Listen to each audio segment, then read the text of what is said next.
For 40 years, one of the most beautiful voices in music history was legally silenced. Not by a record label, and not by the passing of time, but by her own brother. What was Richard Carpenter so afraid the world would hear, and why did it take 4 decades to break the silence? Well, the Carpenters were the definitive soundtrack of the 1970s. They sold over 100 million records, armed with a uniquely velvety sound that felt like a warm embrace during an era of global and political turbulence. But behind the saccharine melodies and the perfectly pressed wholesome outfits lay a sprawling labyrinth of creative suffocation, psychological warfare, and legal intimidation that reads more like a corporate thriller than the biography of a sibling pop duo. When Karen Carpenter tragically passed away in 1983 at the age of 32, the world mourned the victim of a devastating eating disorder. But behind closed doors, a secondary tragedy was already in motion. A calculated, methodical campaign was launched to rewrite history, suppress unsanctioned art, and weaponize intellectual property to ensure that the unvarnished truth of Karen Carpenter would never see the light of day. To understand the sheer scale of this narrative quarantine, we have to dial back to the height of their fame and examine the foundational dynamic of the group. Richard Carpenter was the undisputed architect of their sound. He was the arranger, the producer, the perfectionist visionary who layered those dense, signature vocal harmonies. But the music industry and the public knew an undeniable truth. Karen was the magic. Her voice, an achingly pure contralto, carried an emotional weight that transcended the often syrupy arrangements. But within the family dynamic, Karen was perpetually treated as the subordinate instrument rather than the star. The squeaky clean image crafted by A&M Records, with Richard holding the reins, became an iron cage. Karen originally saw herself as a jazz drummer who just happened to sing. But the label and her brother systematically pushed her out from behind the drum kit and forced her to stand center stage, stripping away her primary musical identity to serve the commercial machine. This relentless lack of control over her own life laid the psychological groundwork for her fatal battle with anorexia nervosa. The first major act of suppression did not happen after Karen's death. It happened while she was desperately trying to live. By 1979, Richard had developed a severe addiction to Quaaludes, forcing the relentless Carpenter machine to temporarily halt so he could enter a rehabilitation facility. For the first time in her adult life, Karen was off the leash. She flew to New York City, breaking away from the suffocating Southern California ecosystem, to record her first and only solo album.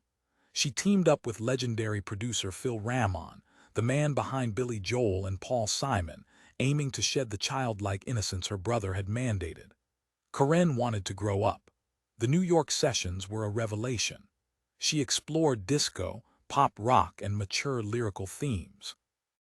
She altered her vocal delivery, pushing into higher registers and utilizing a raw, breathy edge that Richard had strictly forbidden in his meticulous, multi-tracked productions. She was finally finding her own voice. But the triumph was brutally cut short. When Karen returned to Los Angeles in early 1980 to present the nearly finished album to A&M Records, the response was a masterclass in psychological devastation. Richard Carpenter and label executive Jerry Moss listened to the tracks. Instead of celebrating her artistic growth, Richard was intensely critical. He despised the mature direction. He dismissed the song choices. He recoiled at the vocal arrangements that he had not personally overseen. The official narrative was that the album simply lacked a hit single. The darker reality, corroborated by musicians and insiders present during that era, was that Richard and the label executives were terrified of Karen evolving beyond the profitable, infantilized brand they had constructed. The solo album was unceremoniously shelved. Furthermore, Karen was financially penalized for her own ambition. The label demanded she absorb the $400,000 production cost out of her own royalties. Her independence was not just rejected, it was heavily fined. She was forced to abandon her solo identity and return to the safety of her brother's shadow. The album sat in a vault, locked away, while Karen's physical and mental health rapidly deteriorated. After her heartbreaking death just a few years later, the gag order shifted from creative control to narrative enforcement. In 1987, an unknown, independent filmmaker named Todd Haynes released a 43-minute experimental biographical film titled Superstar: The Karen Carpenter Story. The film was radical. Haynes used modified Barbie dolls instead of human actors to visually represent Karen's shrinking physical form and her profound lack of agency in a world made of plastic perfection. But more importantly, the film did not pull its punches regarding the family dynamic. It cast a harsh, unapologetic light on Richard's overbearing control and the chilling emotional detachment of their mother, Agnes, who famously refused to tell Karen she loved her even during family therapy sessions.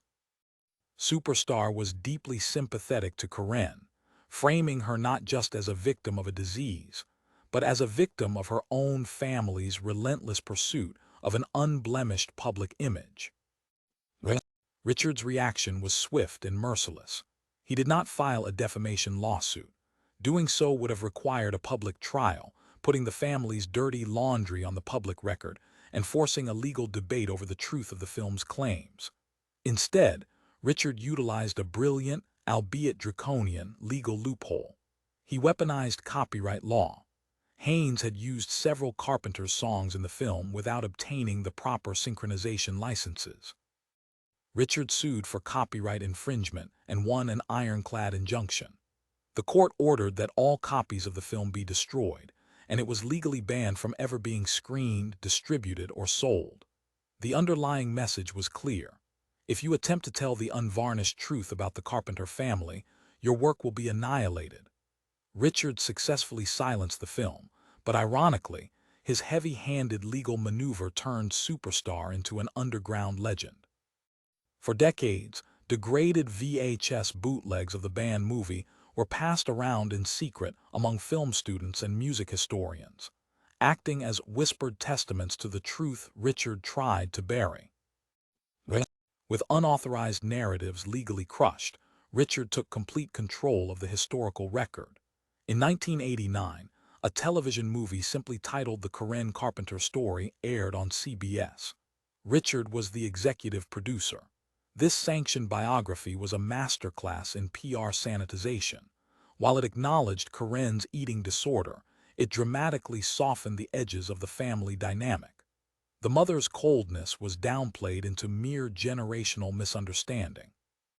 Richard's own dictatorial control in the studio was reframed as loving, protective perfectionism.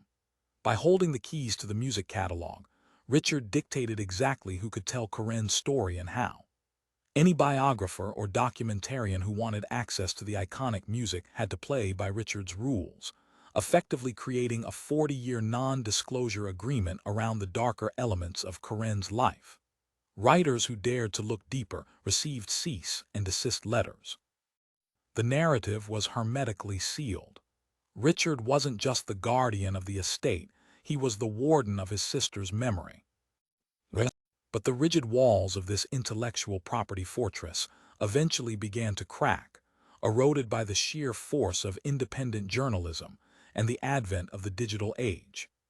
In 2010, author Randy Schmidt published Little Girl Blue, an unauthorized, exhaustively researched biography that completely bypassed the need for Richard's musical approval. By interviewing friends, session musicians, and inner-circle confidants who were no longer afraid of industry blacklisting, Schmidt exposed the brutal reality of the family dynamics. The book revealed how Karen's solo album rejection shattered her spirit, and it laid bare the emotional starvation she suffered at home. The public finally began to realize that the gag order had been a 40-year illusion of harmony. The digital revolution further dismantled the suppression. In 1996, after years of fan pressure and bootleg leaks, Richard finally allowed a heavily curated release of Karen's solo album. But it was the internet that truly bypassed the gatekeepers. Today, Isolated vocal tracks and raw studio stems of Karen's performances circulate freely online.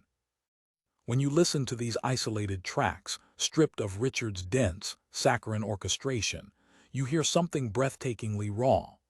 You hear the deep melancholy, the slight imperfections, the jazz inflections, and the profound sadness that she was forced to bury beneath layers of pop gloss. Audio engineers and modern producers are currently dissecting her drum tracks, proving to a new generation that Karen was a rhythmic powerhouse, whose instrumental talents were criminally suppressed by a family that thought women playing drums didn't fit their wholesome brand. This 40-year saga reveals a terrifying truth about the entertainment industry. The most effective way to silence an artist is not through censorship boards or government intervention. It is through the weaponization of love, family loyalty, and copyright law. Richard Carpenter may have believed he was protecting his sister's legacy by sanitizing it. He may have genuinely thought that erasing her pain, hiding her solo ambitions, and suing independent filmmakers was an act of sibling devotion. But true legacy cannot survive in a vacuum of perfection. By enforcing a 4-decade gag order on the reality of Karen's struggles, the estate inadvertently robbed her of her humanity. We are finally learning to look past the Carpenters' branded smiles and listen to what Karen was actually trying to tell us. She wasn't just a voice in a pristine pop machine. She was a deeply complex, frustrated, and brilliant artist fighting for a sliver of autonomy. And as her raw, unedited story continues to break through the legal red tape, one has to wonder how many other legendary voices are currently locked away in corporate vaults, waiting for the gag order to finally expire.